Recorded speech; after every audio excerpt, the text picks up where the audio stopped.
What is up guys, I hope you're well. My name is Mark and today we're covering r/malicious compliance. If you're new here, please consider hitting that like, that subscribe and that notification bell if you enjoy the content of course, and let's get straight into today's stories. Much love guys. Our first story is from General Diet, My Bully. When I was 8 years old, my dad and brothers moved across the country. My brothers started high school while my dad started a new job. My mum and I stayed back so she could sell our house before we moved to join them. During this time, my dad asked my uncle to keep an eye on my mum and I. While selling the house, we moved with my uncle and his family. It was in a different area, so I had to go to a different school where I didn't know anyone. A few weeks into the school year, and a much larger kid, 2 grades above me, decided I would be his target for the year. It started small. He would knock things out of my hand or push me when we crossed paths. Then he started stealing things from me. I put up with it because I didn't think I had a choice at that time. I was working up the courage to fight back like my dad told me to, but this kid was huge, so my courage wasn't building fast enough. One day I went to the bathroom during recess and ran into him in the bathroom. I knew that out of the view of the teachers, this wasn't going to be fun. As expected, he pummeled me right up until the bell rang. Unfortunately for him, he left a lot of noticeable marks on my face. I had a fat lip, a shiner, and a bloody nose. A teacher noticed this right away and sent me to the office. Once there, I was pissed and told the principal everything. He called down the bully who denied doing anything to me, ever.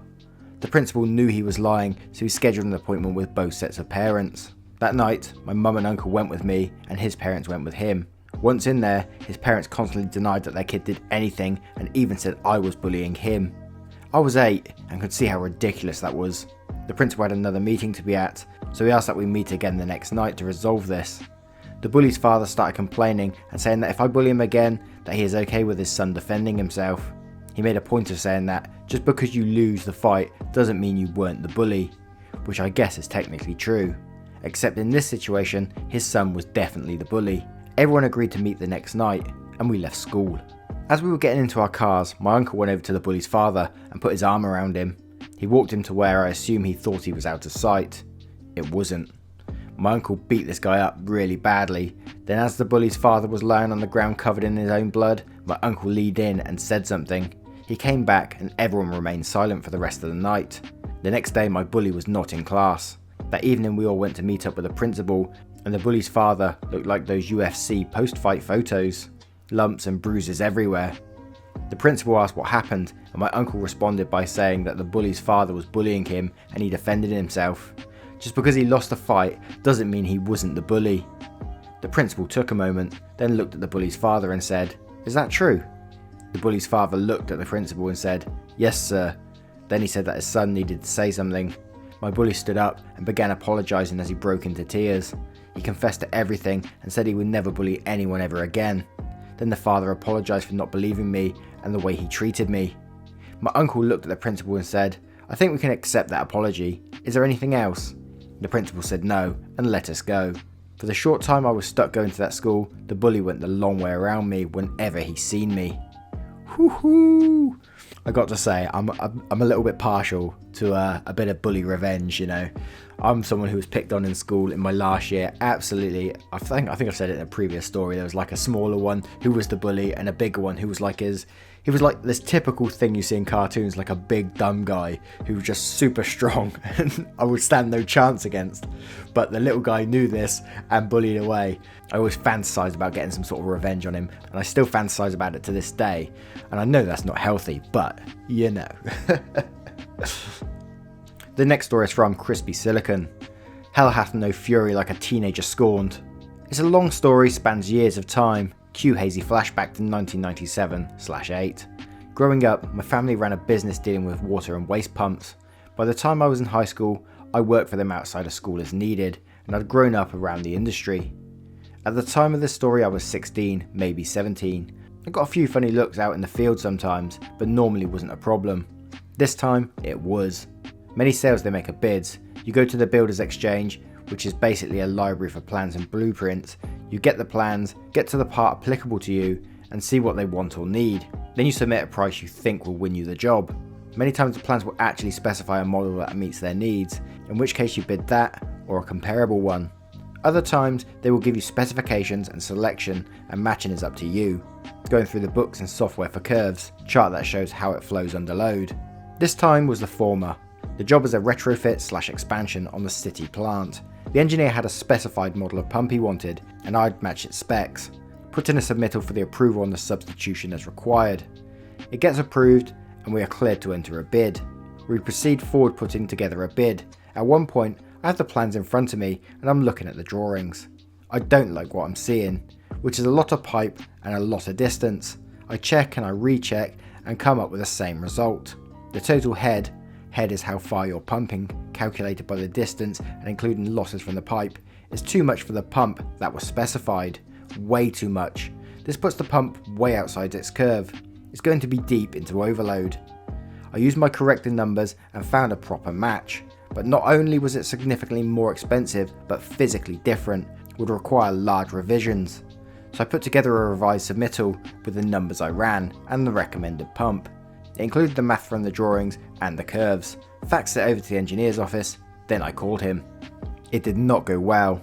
Not only did he not listen to me, he was more than happy to lecture me. How dare I, a kid, tell him how to do his job?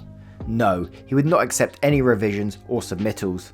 I had no idea what I was talking about, and I, personally, was no longer to have contact on this project. He did not use nice words. This couldn't stand. It was going to cause serious problems down the line, so I did the only thing I could think of. I found the contact for city planning and told him. Made it about 3 minutes into trying to explain who I was and why I was calling before he cut me off and told me to refer to the engineer and not to contact him again. Tried again for someone else later, did not make it past receptionist. As you wish. I took the revised submittal and filed it back to the job file and moved on. I wasn't needed for the rest and I had other things to do, plus school. Fast forward almost 2 years, now going to college, still working for my folks as needed, construction complete, get called in for startup, goes smoothly as it should, and the countdown to destruction begins. I think the first one went after about 3 months. Only made it that long because pumps are very well built. Emergency shipping of replacement, second one a week or 3 after, then another, and the replacements start failing. The whole time, these are being invoiced including emergency shipping, and having to run out to start them up every time. They have no choice. This is the model the pads were cast for, and the piping run for. You can't directly substitute something else, like say, the correct pumps. Then it gets really fun. They start returning the burnt out units for warranty. The factory starts receiving these and tearing them down for failure analysis. I told our rep straight up that they were being run way outside their design point, knowingly. He was not amused. Warranty is denied and they are billed for the diagnostic time and shipping. Manufacture was in Germany, by the way. Shout out to the folks at KSB. Love ya. These units are neither small nor light. Plus these are shipped as emergency orders. It's not cheap. Warranty is officially denied to the buyer. We tell them in no uncertain terms that this isn't a problem with the units. This is now almost a year after the plant was due to come online. Now the shit has really hit the fan. City council gets involved because it's a municipal plant. Lawsuits are threatened and council meeting is scheduled to discuss further action. I marked the day and arranged with my teachers to take a few days off. Didn't live close to home. Drove 3.5 hours to see my parents and to visit their filing cabinet, right where I left it. Out came the revised submittal, and quick trip to Kinko's, local copy shop, provided some wonderful blown up posters of said submittal as well as the proofs behind it. The next day I drove 2.5 hours up to the said city, had a lovely meatball sandwich at a restaurant right across the street from the council building and showed up to the council meeting. I even dressed up nice for the occasion. I didn't say anything to anyone, just sat back in my chair with my rolled up posters next to me and waited. Took about 40 minutes. The council finally brings up the plant. Guess who comes up to testify in front of the council? It's the engineer. He goes on for about 10 minutes talking shit about our company and how we are denying the warranties. Basically states the problem is due to the substitution and that our pumps were substandard. This is a loss now counted in the millions between the downtime and replacement costs and rejected warranties, labour, etc. Council swallows his bullshit, hook, line and sinker. He sits down and the council starts discussing among themselves. This is my cue. I stand up, approach the podium and wait for them to notice me. Doesn't take long as I'm a teenager in a city council meeting. I introduce myself and unroll the posters. Hi, I'm Crispy Silicon from Going to Ruin Your Fucking Day. Before you proceed any further, you should probably have a look at this. which is the revised submittal I sent to the engineer prior to the initial bid. You'll note the date. Also attached, you'll find the supporting calculations, relevant drawings from the original plans, and the recommendation of a larger suitable unit.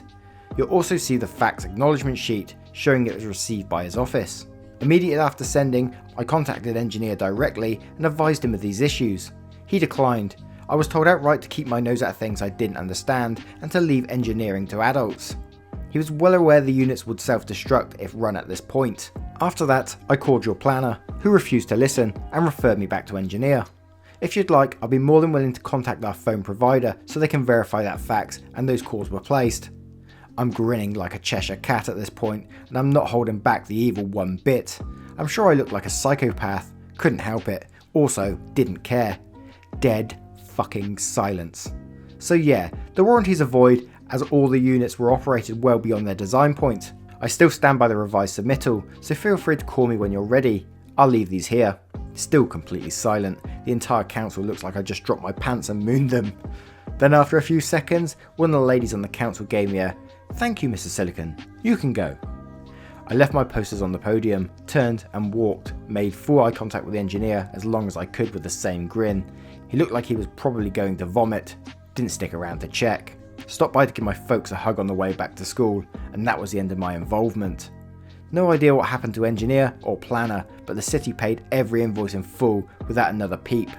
They had continued to purchase replacement after replacement to limp it along while simultaneously trying to refit the plant. They finally got it fixed after about another year, but by that time I can't even imagine how far over the projected estimate they were.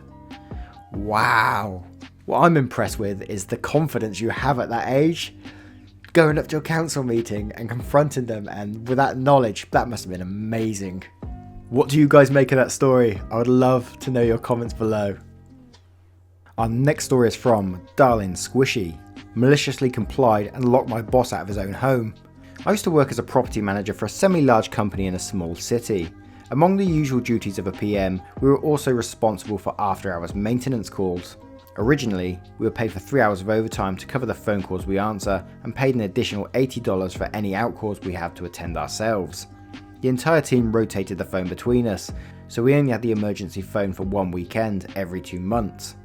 The phone was an after-hours maintenance line for over 800 properties, so you can imagine how busy it would get, but the extra pay helped the blow of losing your weekend. This was not a problem until our boss wanted to crack down on our overtime hours, stating, "I very much doubt you're working 3 hours whilst you have the emergency phone."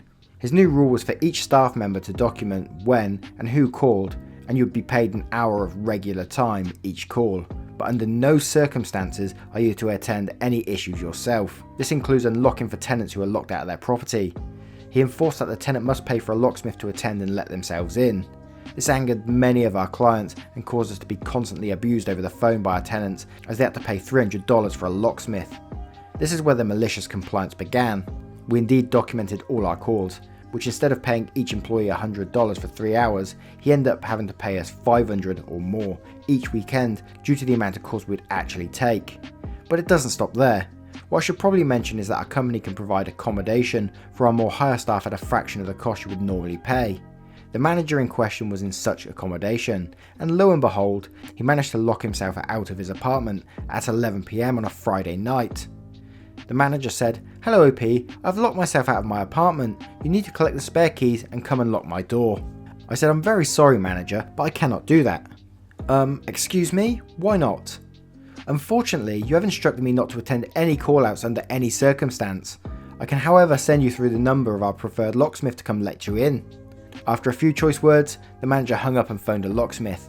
Let's just say, after he had to fork out $300 for an after-hours locksmith, he changed our ability to attend call-outs. What an arsehole. Glad he had to pay out though. I absolutely hate that in businesses when they do that. I mean, we had a big one in many years ago. One of my first jobs was in a warehouse.